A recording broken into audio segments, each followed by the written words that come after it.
Yesus layak disembah. Firman Tuhan dalam Matius pasal yang keempat ayat 10, maka berkatalah Yesus kepadanya, "Anyalah iblis, sebab ada tertulis, engkau harus menyembah Tuhan Allahmu, dan hanya kepada Dia sajalah engkau berbakti." Ketika Yesus dicobai oleh iblis kali ketiga, iblis mengajaknya untuk melihat di tempat yang tinggi seluruh kerajaan yang ada di dunia ini. Dan iblis berkata, "Semua ini akan kuberikan kepadamu jika engkau sujud menyembah kepadaku." Yesus berkata, "Pergilah engkau iblis, sebab ada tertulis lewat firman Tuhan, hanya kepada Tuhan Allahmu saja engkau sujud menyembah dan engkau berbakti taat kepada Dia." Membuktikan bahwa segala sesuatu yang diciptakan oleh Tuhan harus sujud menyembah kepada Dia. Karena kita dipanggil untuk menyembah Dia. Baik kita sebagai manusia, seluruh yang bernapas termasuk malaikat yang jatuh dalam dosa pun dipanggil untuk menyembah Dia. Karena penyembahan adalah suatu kebutuhan bagi manusia. Seperti air adalah kebutuhan penting dan utama bagi manusia, demikian penyembahan merupakan kebutuhan yang menjadi sumber kehidupan dan gairah semangat hidup seseorang. Nah, saya mau bagikan ada 3 prinsip kenapa Yesus layak disembah. Yang pertama, bukti kita mengasihi Tuhan. Penyembahan merupakan ekspresi kasih kita kepada Tuhan. Orang yang suka menyembah Tuhan adalah orang yang mengasihi Tuhan. Tapi orang yang tidak suka menyembah Tuhan adalah orang yang tidak mengasihi Tuhan. Jadi kalau seseorang itu mengasihi Tuhan, dia selalu punya waktu. Dia selalu mau cari cara untuk ketemu sama Tuhan. Kalau dia tidak punya waktu sama Tuhan, atau dia tidak mau cari cara untuk ketemu sama Tuhan, membuktikan bahwa dia tidak punya hati sama Tuhan. Waktu Anda jatuh cinta sama seseorang, pasti Anda akan berupaya keras untuk menghalalkan segala cara demi berjumpa dengan kekasih.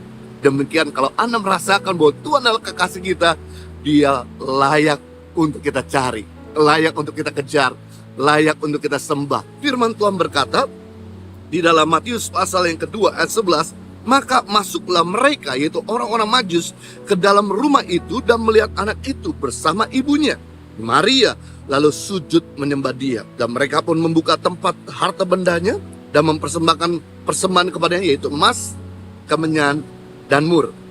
Ketika Yesus lahir di kota kecil Bethlehem, bukan kota besar, Yesus lahir di kandang domba dan bukan di spring bed. Yesus ditempatkan di tempat palungan, tempat kasih makan hewan, dan bukan di tempat yang layak. Bahkan dia dikelilingi oleh orang tua yang sederhana, bukan dayang-dayang dan orang-orang penting di sekitarnya.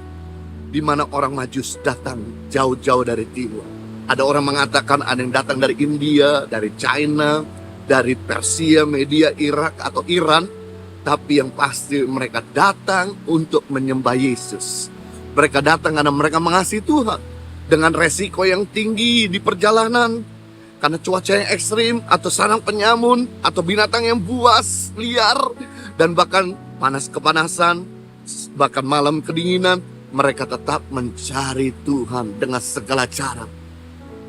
Dengan waktu yang cukup lama, ketika mereka melihat bintang itu berada di atas rumah yang sederhana, mereka masuk ke dalam rumah itu, mereka menyembah Yesus dan memberikan persembahan emas, kemenyan, dan mur.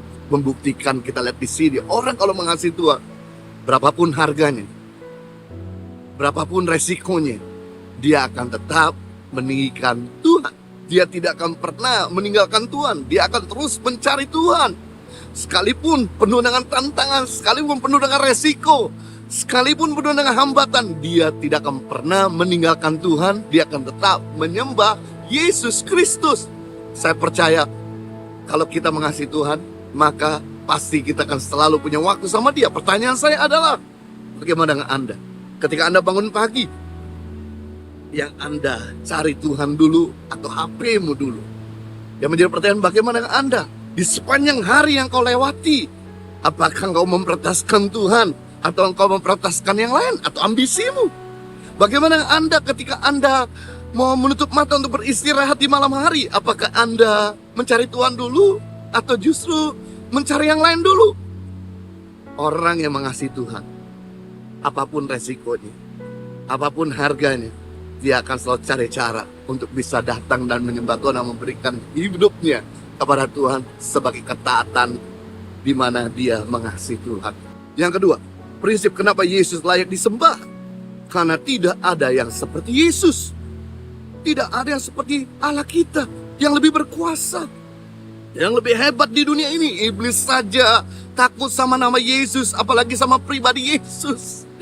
Bahkan namanya berkuasa untuk menyembuhkan, namanya berkuasa untuk menolong, namanya berkuasa untuk melindungi, apalagi pribadinya. Wow, alangkah tidak bisa dibandingkan segala kuasa yang ada pada Yesus dengan segala Allah yang ada di dunia ini. Kenapa kita masih mau mencari Allah lain? Kenapa kita mau menyembah Allah lain? Apakah memang dia layak untuk disembah? Jelas tidak ada sebanding dengan kuasa daripada Tuhan Yesus. Manusia dan segala ciptaan yang bernapas layak untuk memuji Yesus. Firman Tuhan berkata dalam Mazmur 152, pujilah dia dengan segala keperkasaannya. Pujilah dia, kata pemazmur, sesuai dengan kebesaran yang hebat. Wow, rupanya pemazmur ini mengambil komitmen. Apapun yang terjadi, aku akan memuji Tuhan. Jadi memuji Tuhan itu bukannya sebuah perasaan. Lagi enak memuji Tuhan, lagi nggak enak kamu memuji Tuhan. Lagi mengalami penderitaan ingat Tuhan, nggak lagi mengalami penderitaan dia lupa Tuhan. No, justru memuji Tuhan adalah suatu gaya kehidupan pencipta Tuhan kita. Nah, yang luar biasa, Anda mau kecewa, Anda tidak mau kecewa, Tuhan itu tetap penuh kuasa. Anda mau menyembah Tuhan, Anda tidak mau menyembah Tuhan, Tuhan itu tetap Allah yang layak disembah. Segala yang bernapas memuji Tuhan. Sekalipun Anda tidak mau memuji Tuhan, batu bisa dipakai Tuhan untuk memuji Tuhan. Bahkan binatang bisa dipakai untuk menegur manusia agar kembali pada jalan Tuhan. Siapakah kita ini sehingga kita tidak mau menyembah Tuhan? Kalau sadar bahwa kita diciptaan Tuhan, kenapa kita ini nggak mau untuk mengambil keputusan resiko apapun untuk tetap menyembah dia? Kecuali ada Allah lain yang menciptakan Anda layak untuk menyembah dia. Tapi di sini kita bisa melihat bahwa Tuhan Yesus yang begitu mengampuni, begitu mengasihi, begitu berkorban, dan bahkan dia menciptakan kita. Dia satu-satu yang layak untuk kita sembah. Itu sebabnya orang yang merasakan kebaikan Tuhan, pasti mulutnya penuh dengan ucapan syukur, dengan pujian dan penyembahan kepada dia, Yesus Tuhan kita. Yang ketiga, prinsip kenapa Yesus layak disembah, karena ada kuasa ketika kita menyembah Tuhan. Wow, sadar atau tidak sadar, ketika kita menyembah Tuhan, kita sedang mendatangkan kuasanya hadir. Karena penyembah merupakan media untuk kita berjumpa dengan Tuhan. Media di mana kita sedang menarik hadiratnya. Dan ketika Tuhan hadir, pasti sesuatu yang besar akan terjadi. Amazing, karena dia adalah Tuhan yang penuh dengan kuasa. Matius pasal 9 ayat yang ke-20 sampai 21, di mana ada seorang wanita yang mengalami pendarahan selama 12 tahun. Dia udah pergi ke berbagai dokter sampai habis katanya, namun tidak sembuh juga. Bahkan membuat keadaan yang makin menderita. Namun ketika Yesus lewat di kota ini, di daerah Galilea Kapernaum, wanita ini mengambil keputusan untuk tidak berkeluh kesah dengan keadaan, tidak kecewa dengan keadaan sekalipun orang menghina. Karena menurut tradisi Yahudi, kalau seseorang mengalami pendarahan, maka dia dianggap najis. Dan dia waktu keluar dari haus berteriak najis, najis. Jadi selama 12 tahun dia sudah direndahkan, dia mengalami penolakan banyak orang. Tapi dia mengambil keputusan ketika Yesus hadir di kotanya, untuk dia datang kepada Yesus. Dan kemudian dia menyembah Tuhan Yesus. Dan kemudian dia berkata, asalkan ku jama ujung jumbanya, aku menjadi sembuh. Seketika itu juga, maka yang terjadi pendarahannya selama 12 tahun tidak pernah sembuh, seketika itu juga berhenti. Dan dia disembuhkan oleh Tuhan. Why? Karena dia tidak merasa rendah diri, kecewa, dia tidak merasa down, dia tidak merasa terhina, dan dia tahu bahwa ketika Tuhan hadir, sesuatu besar terjadi, dan dia mengalami sebagai imannya penyembahan kepada Tuhan, sebagai imannya kasih kepada Tuhan, dia mengalami mujizat yang dunia tidak bisa berikan.